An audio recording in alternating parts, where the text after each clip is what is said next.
بسم اللہ الرحمن الرحیم۔ آج ہم اپنی کتاب جنات کی حقیقت کے پڑھنے کے سلسلے کی قسط نمبر 18ویں پیش کر رہے ہیں، اور یہ اس سلسلے کی آخری قسط ہے۔ قسط نمبر 18 آخری قسط۔ مزادہ فرمائے وادی جن مدینہ منورہ۔ اب آخر میں ضروری سمجھتا ہوں کہ بات کو مزید واضح کرنے کے لیے ایک اور اپنا ذاتی واقعہ بھی پیش کر دوں۔ سال 2011 کے آخر میں 24 اکتوبر سے 3 دسمبر تک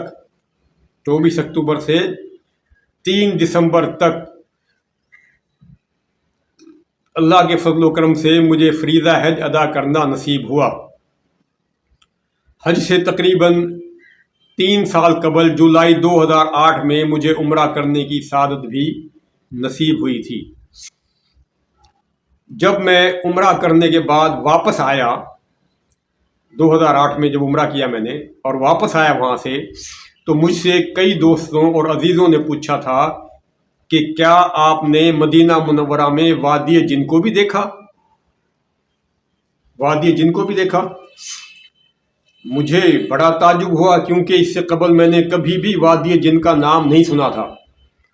چنانچہ میرے دل میں وادی جن کے بارے میں جاننے کا اشتیاق پیدا ہوا، اور بعد ازاں مجھے وادی جن کے متعلق کئی طرح کے قصے سننے کا بھی اتفاق ہوا۔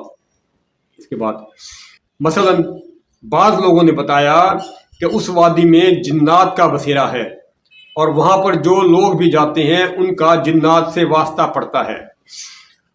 نیز یہ بھی کہ وہاں پر ہر قسم کی گاڑی مثلا کار، جیپ اور ویگن وغیرہ خود بخود یعنی بغیر کسی ڈرائیور کے چلتی ہے، اور بعض گاڑیوں میں وہاں پر انسان کی شکل میں جنات بھی ہوتے ہیں، یعنی ان گاڑیوں کو جنات چلاتے ہیں۔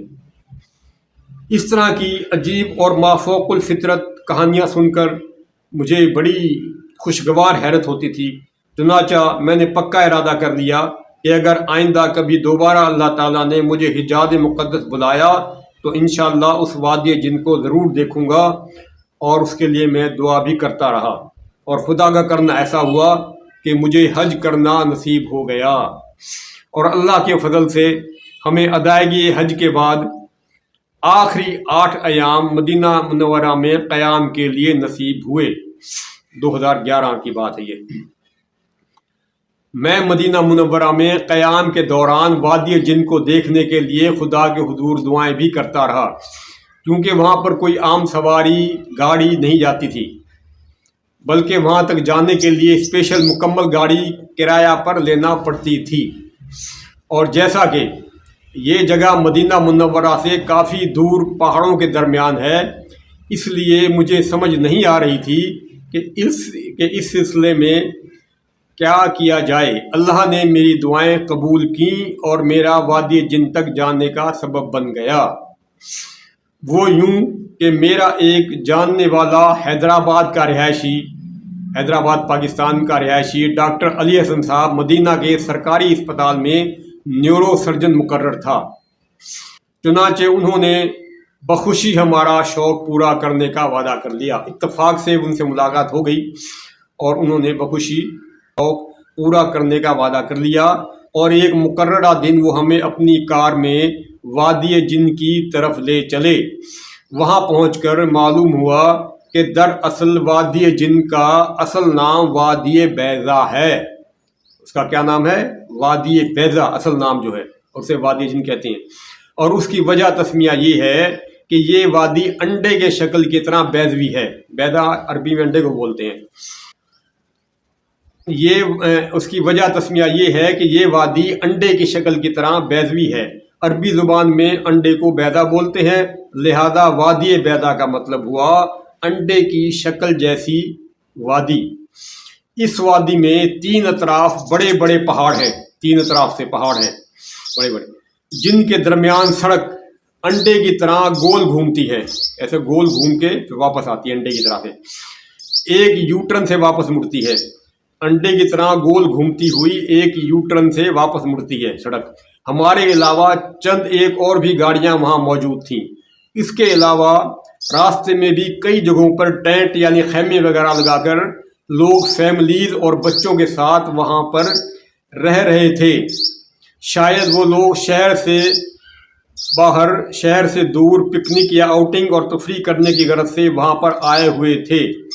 بہرحال ہم جب روڈ کے آخری سرے پر پہنچے، اس وادی بیضا میں جو روڈ کا آخری سرا تھا جہاں سے ٹرن کرتی تھی وہاں، بہرحال ہم جب روڈ کے آخری سرے پر پہنچے اور وہاں پر بنے ہوئے ایک راؤنڈ اباؤٹ، ایک بڑا گول دائرہ سے ہماری گاڑی نے یو ٹرن لیا، تو ڈاکٹر صاحب نے جو کہ گاڑی ڈرائیو کر رہے تھے انہوں نے کار کا انجن بند کر دیا۔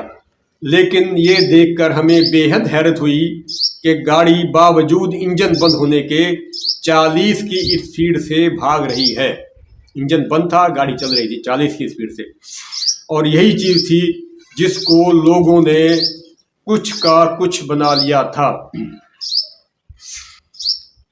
اور عجیب عجیب قسم کی من گھڑت افواہیں پھیلا رکھی تھیں۔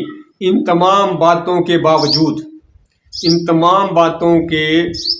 باوجود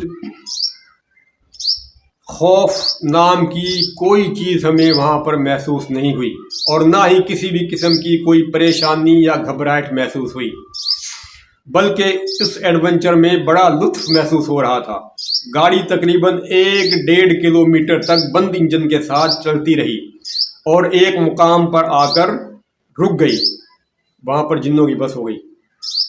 وہاں سے دوبارہ انجن سٹارٹ کر کے گاڑی چلانا شروع کی۔ ایک بات اور وہاں کے متعلق مشہور تھی کہ وہاں پر اگر پانی وہاں پر انڈیلا جائے تو پانی ڈھلان کے بجائے اونچائی کی طرف جاتا ہے۔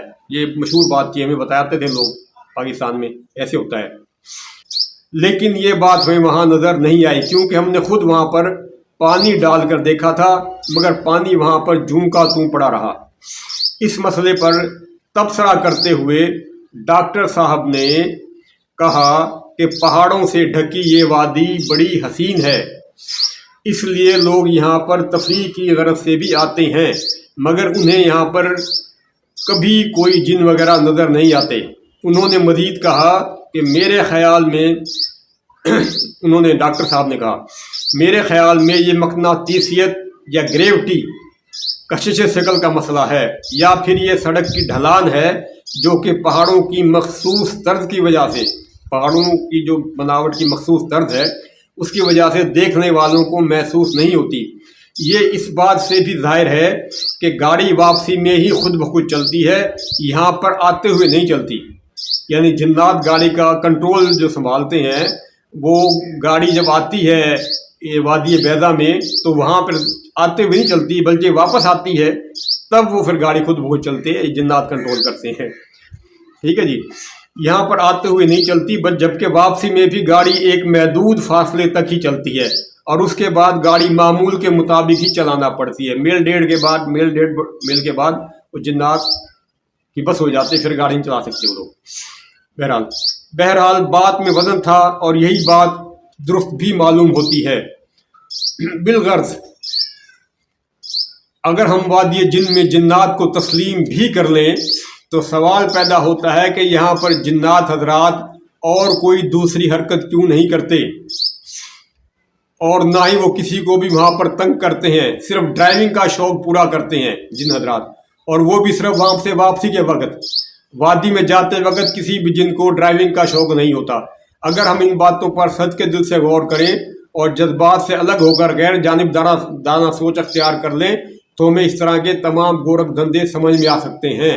یعنی جنات ڈرائیونگ کے بجائے اور کچھ کام کیوں نہیں کرتے؟ کسی آدمی کو تھپڑ مار دیا، کسی کی ٹوپی اتار لی، کسی کی چیز اٹھا لی، کسی کے ساتھ اور کوئی مذاق کر لیا، کسی کو ڈرا دیا، کچھ نہیں کرتے، صرف ڈرائیونگ کرتے ہیں وہاں تک۔ بہرحال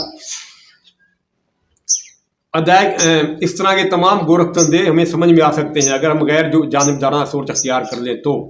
بہرحال ادائیگی حج کے کچھ عرصہ بعد، ادائیگی حج کے بعد، حج کرنے کے واپس آنے کے بعد کچھ عرصہ بعد ایک اخباری میگزین میں ایک تحقیقی مضمون نظر سے گزرا۔ اس کے بعد میں نے اخبار میں دیکھا جس میں تحقیقی مضمون تھا، وہ نظر سے گزرا، جس کا عنوان تھا مدینہ منورہ میں وادی جن۔ اس مضمون جو تھا اس کا اخبار میں جو میں نے پڑھا اس کا عنوان یہ تھا کہ مدینہ منورہ میں وادی جن. اس کو پڑھ کر معلوم ہوا کہ پوری دنیا میں اس قسم کے 3 مقامات ہیں. دیگر 2 مقامات کا ذکر بھی مدبون نگار نے کیا تھا جن کے نام اب ذہن سے محو ہو چکے ہیں، جبکہ تیسرا مقام یہی مدینہ منورہ میں وادی بیضا لکھا تھا. مضمون نگار نے بھی تقریباً ڈاکٹر صاحب کے خیالات سے ملتی جلتی باتیں ہی لکھی تھیں. کچھ دیگر سائنسی وجوہات بھی بیان کی گئی تھیں، وہ بھی اب یاد نہیں ہے، لیکن جنات وغیرہ کا کوئی ذکر بھی اس مضمون میں نہیں تھا. چنانچہ اگر ہم تحقیقی نظر سے اس طرح کے واقعات کی چھان بین کریں تو ہمیں صاف معلوم ہو جائے گا کہ ہیں کواکب کچھ نظر آتے ہیں کچھ، ہیں کواکب کچھ نظر آتے ہیں کچھ، دیتے ہیں دھوکہ یہ بازی گر کھلا، دیتے ہیں دھوکہ یہ بازی گر کھلا. اس کے بعد آخری پیج ہے، یہ 95 پیج تک ہم نے پڑھا. 96 پیج پر میری کتابوں کی تفصیل ہے کہ غلام محمد وامی کی دیگر تصنیفات، نقش وفا شاعری، نمبر 2 اسیر آردو شاعری عنقریب شائع ہوگی، نمبر 3 جنات کی حقیقت، اور نمبر 4 دعا اور تقدیر. کتاب طلب فرمائیں المہران بک ڈپو مہرا پور سندھ سے اور دیگر کتب خانوں سے. اس کے بعد کتاب کے آخر میں یہ میرے بارے میں لکھا ہوا ہے، یہ کتاب کے آخر ہے،